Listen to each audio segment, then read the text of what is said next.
If you're on TikTok or watch Saturday Night Live, you've probably heard about Charlotte the stingray.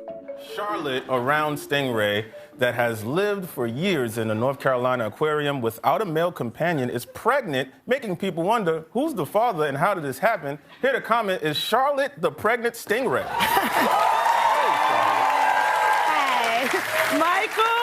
Michael, boy, do I have some news for you. You gonna be a daddy. What? Now, normally a pregnant stingray wouldn't make headlines, but that lack of an obvious father fueled incredible interest online. Have you heard about the mystery of the pregnant stingray? So there's a couple of possibilities as to how she got pregnant. As wild theories and scientific speculation grew, an absence of details and unusual behavior from Charlotte's aquarium raised some red flags. So one journalist went to check it out. There is definitely something strange going on here. I'm Anissa Khalifa. This is The Broadside, where we tell stories from our home in North Carolina at the crossroads of the South. This week, how a stingray named Charlotte became the most famous fish in the world and the very real, very weird story behind her so-called miraculous pregnancy.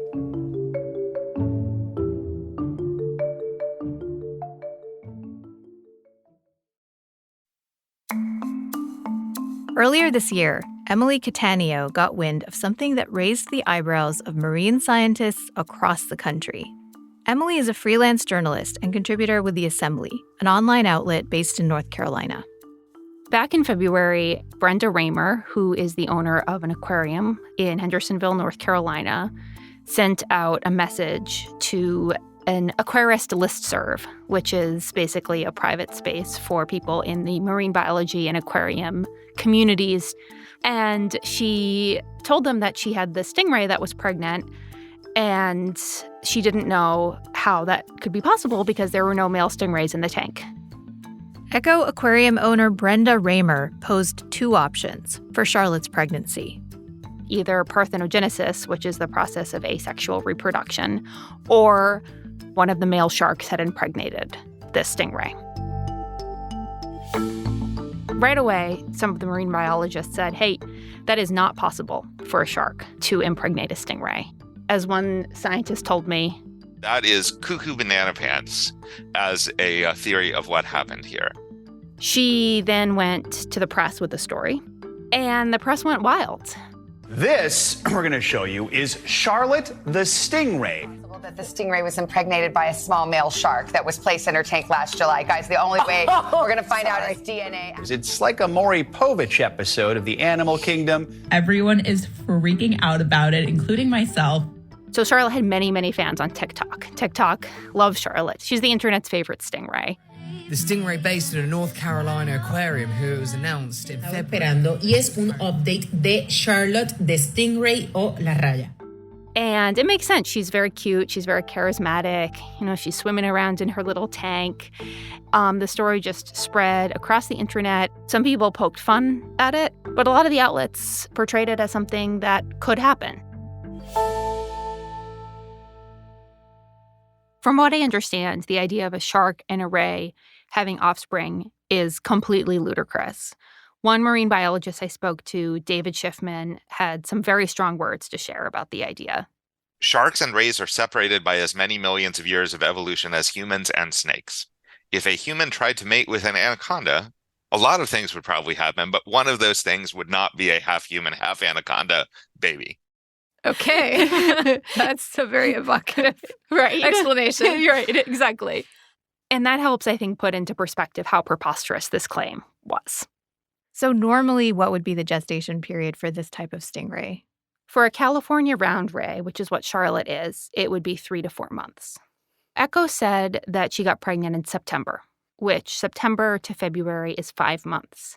And February was when they unveiled this news and said Charlotte's going to give birth any day now, which would be slightly longer than the average gestation period of 3 to 4 months, but certainly not as long as 8 months, which is what it has been now. And as the months and weeks went by, the aquarium's updates became sparser and sparser, just saying things like, Charlotte had scallops for dinner. Charlotte loved meeting the guests today. She made so many new friends. And people were commenting, well, what's going on with her pregnancy? What's going on with her pups?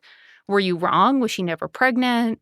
Is she okay? And the aquarium has said, oh, well, it's parthenogenesis, and it's not an understood process, and we can't know what her gestation period will be because parthenogenesis is just this mysterious process that no one understands. I wanted to ask you about this because there was this hybrid theory that was going around on social media, but then there were also a lot of people joking about, like the virgin birth and the immaculate conception. Is that actually a real thing that can happen with stingrays? Absolutely, yeah. So these animals are really cool. There are so many things that can happen with their reproductive systems. And if Charlotte had undergone parthenogenesis, she would have been the first California round ray to have gone through this process observed by humans, which is cool, right? From what I understand, that's certainly a finding that could perhaps have been publishable, definitely something that we would want to note, but not this mind-blowing miracle that people seem to think that it was, because it has been observed in other stingrays, and it's certainly been observed in sharks and many, many, many other kinds of animals too, although not humans. So my understanding is that there's a possibility that she was pregnant, something went wrong with the pregnancy and her bulge. So Charlotte has this huge bulge. People have described her as a stuffed ravioli. In the article, I describe her as an overstuffed dumpling. So she looks pregnant, right? There's also this other process that I should talk about called diapause, which is where a ray can actually get pregnant and then pause the pregnancy if she's under stress or in really cold water or something like that. But the thing is, diapause happens early in a pregnancy when there's just a little egg that's just been fertilized. A ray would not get almost a full term, about to deliver, and then say, oh, wait, I'm actually going to keep these extremely energy-intensive pup fetuses in my body for months and months and months. And I mean, I get it. I am pregnant right now. In 3 months, if somebody said, hey, you're stressed, just keep the fetus in there for 6 more months, I would say, absolutely, that makes no sense. And it makes no sense from a biological or an evolutionary perspective either. So at this point, concern and speculation is growing around Charlotte's pregnancy. When did you get involved in this? What did you decide to do? So I come into the story when my editor at the Assembly said, I think we should look into what's going on with Charlotte. She's a North Carolina stingray. She's perhaps one of North Carolina's most famous residents of 2024. And I said, you know what? I'll go to Hendersonville. I'll see what I can figure out. Tell us about traveling there and arriving at the aquarium. Hendersonville is a very cute town, brick building lined Main Street, lots of cute shops, galleries, coffee shops. The aquarium is in a storefront on that street. I think it's important to remember that a lot of people hear aquarium and they think, oh, this must be this huge place. But the truth is that anybody can start an aquarium. And this aquarium is very small. It's in a storefront. That's not to say that there can't be small aquariums and storefronts that are great. But I think it's important to point out that this may not be what a lot of people are picturing when I say aquarium. It could be mistaken for a pet shop. So I went in. I went to speak to the young volunteers. They seemed like teenagers to me who were working behind the counter, and they told me, you can't interview anybody in here unless you talk to our PR person. And I said, well, while I'm waiting for her to hopefully get back to me, would it be possible for me to just buy a ticket and come into this aquarium as a guest and look around? And they said, sure, you just can't take any photos, no videos. You have to put away your audio recording equipment. And I said, fine. I looked around. There were a lot of tropical fish in tanks lining the wall. There were some fun facts up on blackboards. And then there was Charlotte. She was in the tank. She was fluttering about. I overheard a couple people talking about her, taking pictures of her. She was clearly a draw for some of the guests in the aquarium that day. And I see why people say she's a charismatic stingray. She's certainly a captivating animal for sure. So I left. I went to sit on the bench outside the aquarium. And while I was sitting there, I saw a couple who I had seen seem very excited about Charlotte. And I saw them exit the aquarium. Specifically, the woman in the couple was a huge Charlotte fan. She'd been following Charlotte on TikTok for months. I really just wanted to see her looking like a stuffed ravioli and see if she was okay and actually physically there. That's pretty much it for me. Yeah. And she also expressed that she had been worried about Charlotte and had wondered if Charlotte was okay. And I think especially within the last month, there hasn't been a lot of post, and I think it's been pretty mysterious. Luckily, we already had plans to come, so we got to kind of find out what was going on and see it ourselves. So we're happy to see that she's in there and okay. Little did I know, while I was doing these interviews on the sidewalk, the aquarium was inside calling the cops. We have a news reporter harassing our guests outside of our doors. I don't know if there's anything you guys can do about that. We'll be right back after this break.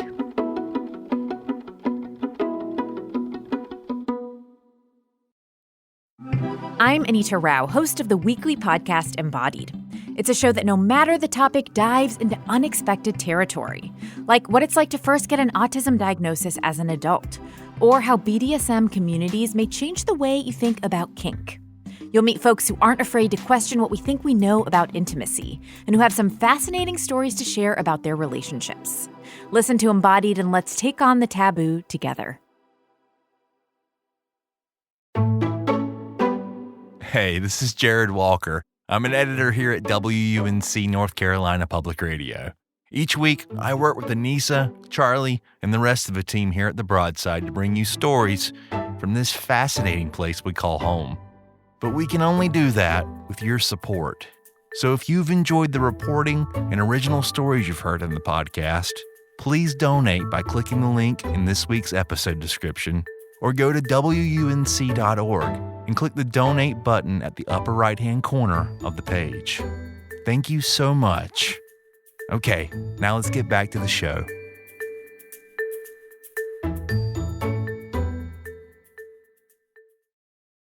White female in a white t-shirt, and she has her microphone and headphones on right now. She has red hair. And I just have to stress how weird this is. I have been a reporter for 15 years. This is my second encounter with the police. The first time, a neo-Nazi called the cops on me when I was doing a story on right-wing graffiti in Berlin. And this is about a stingray in a passion project aquarium. This officer said, "Hey, are you a news reporter?" I said, "Yes." She said, "We've got reports of a news reporter out here harassing people." Harassing people? Yes. And I said, I was doing person in the street interviews. I didn't harass anybody.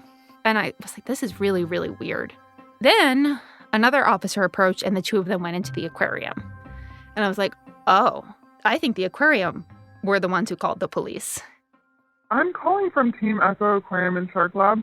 We have a news reporter harassing our guests outside of our doors. I don't know if there's anything you guys can do about that. But they're harassing our guests, and I don't know if you can send an officer down just to make sure everybody's safe out there. But do you know what news group it's with? So what happened next after the cops showed up? I was sitting there, and then the cops came back out, and they said, "Look, so Brenda wants to have you booked for trespassing." And just a reminder, Brenda Raymer is the owner of this aquarium. "We're not going to do that. You seem sweet." And I said, "Well, I also didn't break any laws." And they said, "Sure, but this is a small town. We don't get a lot of news media." And that was for me when I first started saying, okay, there is something strange going on at this place. There is definitely something strange going on here. And I can imagine with your long experience as a reporter, this was also tingling some sensors of, okay, something's going on here. A pro tip for everyone out there, if you want to get reporters to not look into you, don't call the police on them for no reason. It's not a good idea. It's not a good way to get someone off a story. So you didn't get arrested, and you started to dig into this some more. What did you find? I researched scientists who had spoken out against the preposterous shark ray theory back in February and reached out to some of them to get their stance on what was going on now. I also went on Facebook and started messing around in the comments on some of the posts that Echo had made and some of the random Charlotte posts.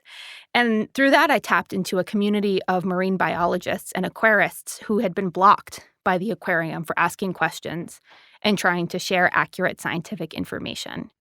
So one aquarium expert you talked to was Larry Bowles, who was one of the loudest voices. What did he say? Larry is actually from North Carolina. He also grew up in a small town, I believe in the western part of the state. He worked at aquariums in North Carolina, and he has worked in the aquarium industry for a long time. And he had commented many, many, many times on Echo's post. He estimated that he posted about 100 comments, and then they blocked him. I went to the comments section with the idea that the least thing I can do is correct people's misunderstandings about the biology. And he made a second Facebook account, and they blocked him again. And he made a third Facebook account. I think they blocked him and then unblocked him and then blocked him again. There's just been a lot of blocking. So, and from the beginning, he had answered Brenda's post on that listserv that I mentioned earlier saying, "Hey, Brenda, that's really exciting that your ray is pregnant. Shark ray hybrids are not a possibility, and I would encourage you to have a veterinarian look at this animal to make sure everything's okay." And really, from the beginning, all I said and all my colleagues said was, this animal needs to see a veterinarian. That's it. It's really simple. He was able to provide me with an overview of what may be going on with Charlotte, and I started to piece together some of the theories for what might be happening. And what were their theories about what's going on with Charlotte? There is a possibility that Charlotte did get pregnant through parthenogenesis and that she is still pregnant. It would be unusual for a California brown ray to have an 8-month gestation period, but it's not impossible. Another possibility is that she was pregnant, but something went wrong with the pregnancy, so she now has deceased embryos or calcified eggs inside of her, and that's what's causing the bulge. She might also have overindulged. As one aquarist told me, sometimes male sharks and rays can look like this, can look like stuffed raviolis, and it's just because they were manipulating their caretakers for some extra snacks. So it could just be that Charlotte's a snacky lady and she's gained weight. Like many of us. Exactly. Very, very relatable. It could also be edema, which is a kind of swelling. It could be parasites. It could be an infection. On the infection note, Larry Bowles told me that there are a variety of reproductive diseases that older female stingrays living in captivity can get. And unfortunately, those conditions, as well as deceased embryos and calcified eggs staying in a stingray's body for months, can cause infection. And infection without treatment from antibiotics could lead to sepsis, which could lead to death. So there are a lot of different options for what could be going on with Charlotte. Unfortunately, some of them are not so good for her. So you published your story about a week ago, and it's been a busy week since then. What's the latest on Charlotte's condition? It's been crazy. It's been an absolutely bonkers week. There are so many Charlotte fans around the world, and a lot of people were really appreciative that there had finally been an article that really did a deep dive into what might be going on. And then last week, the aquarium made a post where they announced that Charlotte had a reproductive disease. And they framed it as something that was completely unexpected, completely unforeseeable. These are not true statements. Marine biologists, people in the aquarium community, have been speculating since February that she might have a reproductive disease. So this was not unforeseeable, not unexpected. Has anyone heard anything from Brenda Raymer since your story broke? Yes. Brenda broke her silence in an interview with the ABC local news affiliate out in Western North Carolina. And in it, Brenda is sitting on the public bench outside the aquarium, the very bench I was sitting on when I had my brush with the law. And the interviewer asks her a lot of questions, including about the so-called rare and unexpected reproductive disease.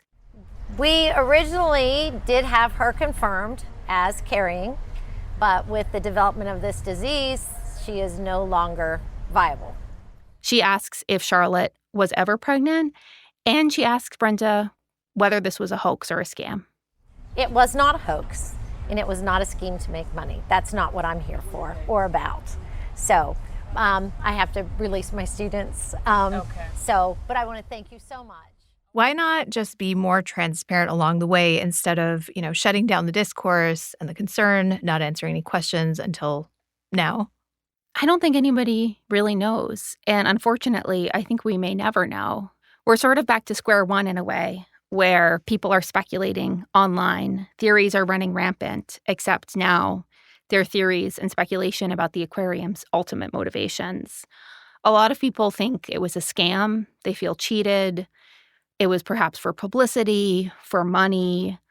It could be that the aquarium thought she was pregnant at first and didn't want to admit to their error. But ultimately, we'll never really know why Brenda and her team acted the way that they did. So for people who weren't keyed in to Charlotte as a TikTok star and who haven't been following this or who don't necessarily know about Charlotte's story, why should they care about Charlotte and other animals in aquariums like this across the country? One thing that Larry Bowles urged me and other readers and listeners to do is to think of this as a larger issue.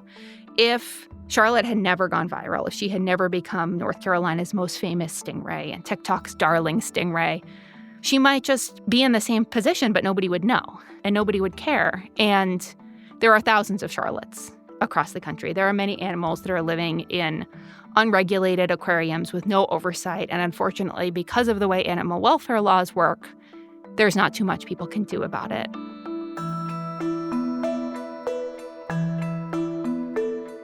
I think it's about awareness. I know for myself, I have thought a lot about roadside zoos and try to be conscientious about going to places that treat mammals and birds well.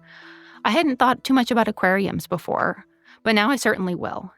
So I guess my hope for this story is that people will pay both more attention to what kind of aquarium facility they're supporting and also maybe get more interested in issues related to the ocean and pay a little bit more attention to animals like Charlotte that may be imperiled because of climate change, because of the environment, because of human activity. If this opens up people's interest in marine biology and gets them to think deeply about those issues, then I think that's great. Emily, thank you so much for taking us on this wild ride. It was my pleasure.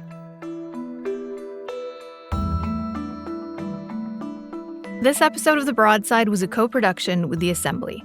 If you'd like to read Emily's article about Charlotte at their website, we've dropped a link in the show notes. Charlie Shelton Ormond is our producer. Our editor is Jared Walker. Our executive producer is Wilson Sayre. Broadside is a production of WUNC North Carolina Public Radio. You can email us at broadside@wunc.org. If you enjoyed the show, leave us a rating, a review, or share it with a friend. I'm Anissa Khalifa. Thanks for listening, y'all. We'll be back next week.